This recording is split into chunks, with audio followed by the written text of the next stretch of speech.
E aí, pessoal, tudo bem? No ano passado, mais ou menos no início do ano passado, eu fiz um vídeo explicando como que o Facebook funcionava. O vídeo não ficou muito bom, não. O vídeo ficou uma bosta. Mas aí eu comecei a receber umas perguntas de como que o Facebook, ou por que que o Facebook comprou o WhatsApp. E aí eu resolvi refazer aquele vídeo sobre como a internet funciona, ou como o Facebook funciona.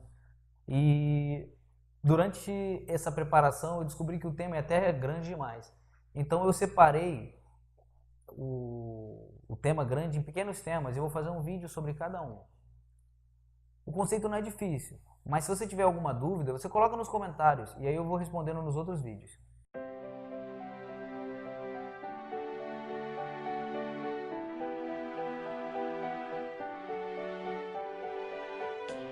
A pergunta é: por que o Facebook pagou um valor tão alto num produto que é de graça e que não tem nem propaganda? Bem, o WhatsApp não é exatamente de graça, ele custa para os assinantes novos R$1 ou R$2, agora não sei o valor certo, mas ele tem um valor anual, mas que quase ninguém paga, é um valor quase simbólico. Mas o que precisa ser entendido é que o valor, o dinheiro aqui, não é a moeda, aqui não é dinheiro, não é espécie, é influência. O que é essa moeda? Para a gente entender um pouco isso, vamos olhar para o mundo real, vamos sair da internet um pouquinho, vamos olhar para o jogo de futebol. Quem nunca ouviu ou nunca se perguntou como um jogador de futebol pode ganhar milhões por mês de salário para chutar uma bola e entreter umas pessoas? O valor do estádio nem é suficiente para pagar um jogador, quanto mais 22.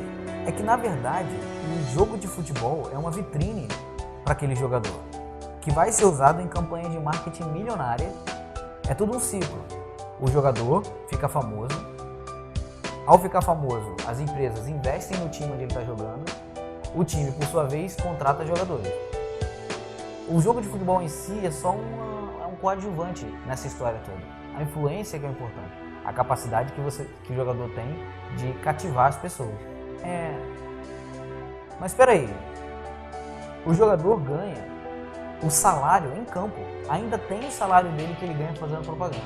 Na verdade, o que as pessoas precisam entender é que um jogador de futebol é sempre um garoto propaganda. Ele nunca deixa de ser um garoto propaganda para ser um jogador e vice-versa. Ele está sempre representando alguém ou alguma marca quando ele entra em campo. Pensa bem, quanto custa um patrocínio? Se você pudesse entrar numa empresa grande, qualquer uma, e dizer que você tem um jogador que vende 1 milhão de camisas sozinho, só com o número dele, você acha que essa empresa colocaria a marca dela na camisa dele?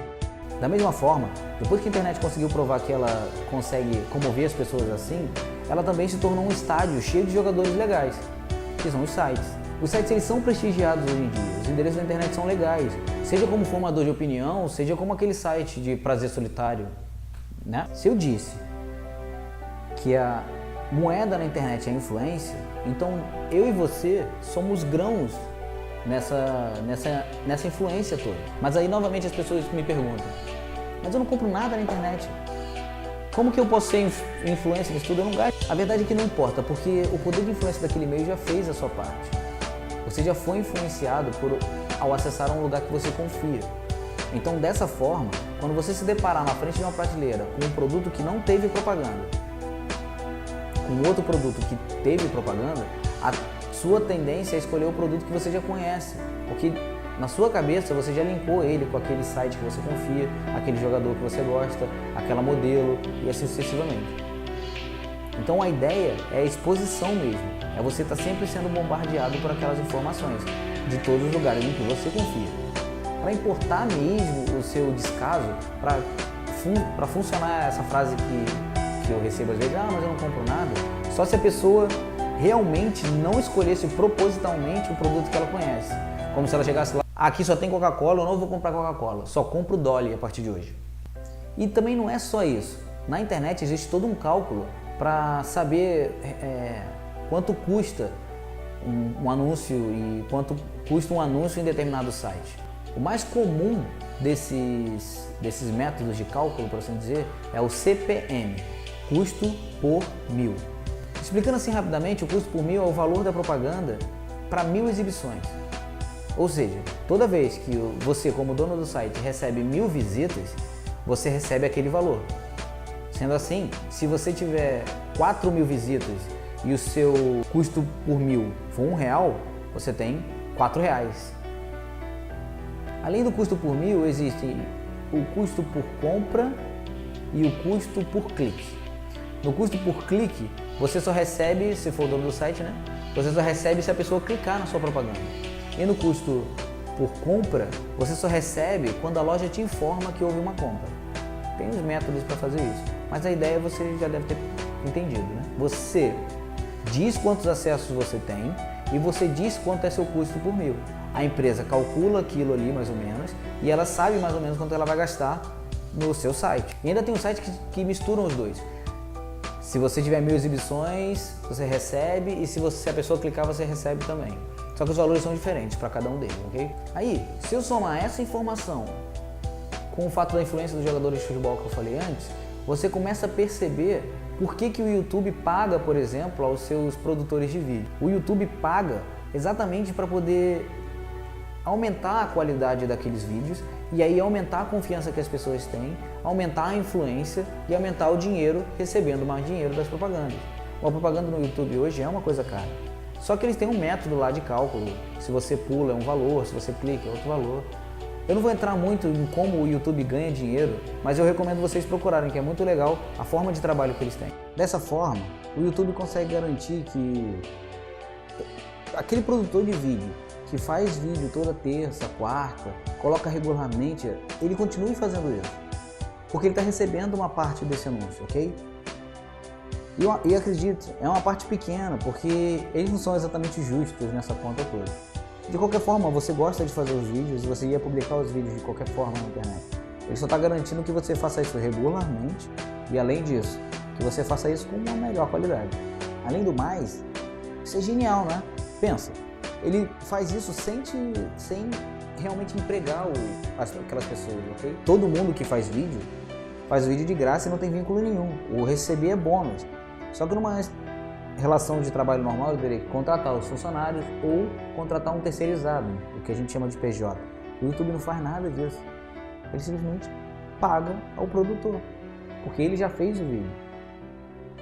Agora, vamos voltar para o Facebook e para o WhatsApp, ok? O WhatsApp, na época da compra, era o maior escoador de usuários do Facebook. Principalmente nas gerações mais novas, as pessoas se contentavam simplesmente em usar o WhatsApp. Quase não usavam o Facebook. Ao não utilizar o Facebook não ganha dinheiro. A influência dele diminui e a do WhatsApp aumenta.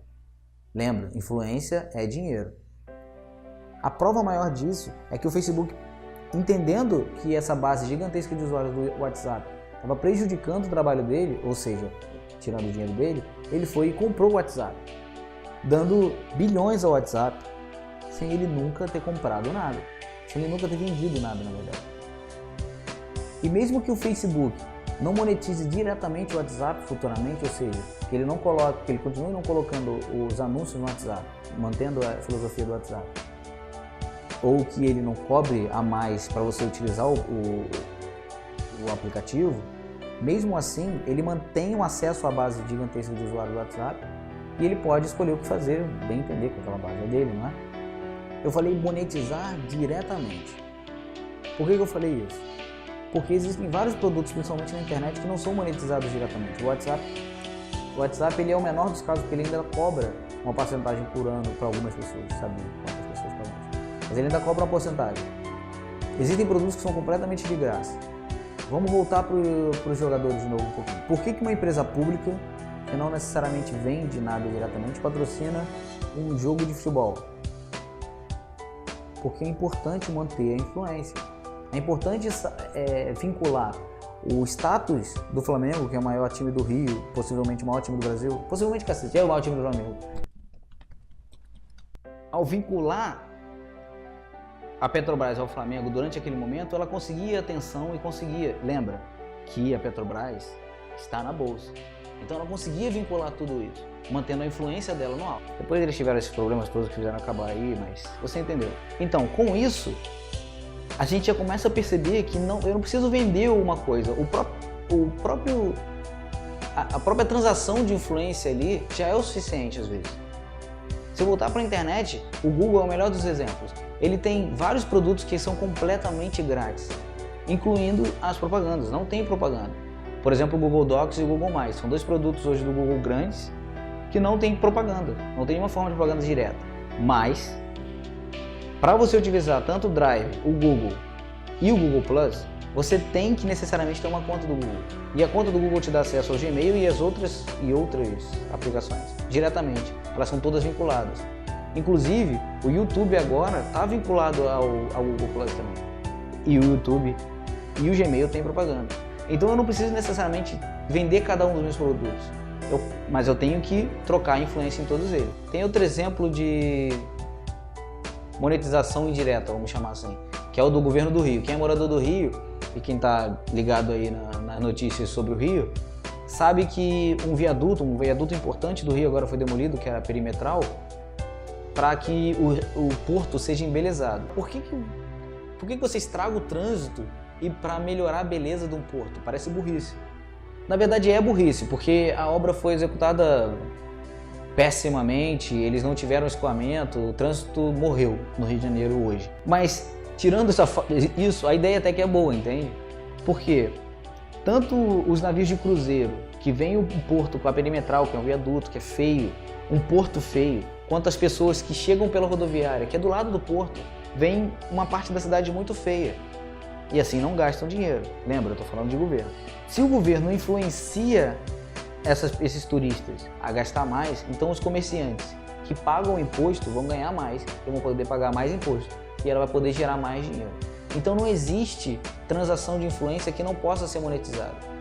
Você tem que pensar sempre que quem gasta dinheiro são as pessoas. E quanto mais pessoas você puder comover e influenciar, mais dinheiro você tem sob seu controle. O Facebook é bem isso. Ele tem aquele conjunto de pessoas, como um curral, se a gente imaginar. Tem aquele conjunto de pessoas ali que ele tem um poder de influência sobre.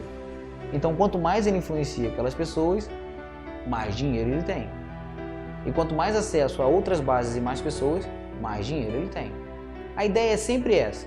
Sabendo o quanto de influência um site ou uma pessoa tem, você vai saber diretamente quanto dinheiro ela vale. Bem, eu acho que dessa vez eu consegui me explicar melhor. No próximo vídeo, eu vou continuar falando sobre como as gerações influenciam essa história toda. Como a diferença de idade se mostrou importante, principalmente quando a gente está falando de cinema e outras formas de influenciar as pessoas. Se você gostou do vídeo, curte o vídeo. E se você quiser compartilhar com mais alguém que você conheça, faz esse favor para mim. Obrigado e até a próxima.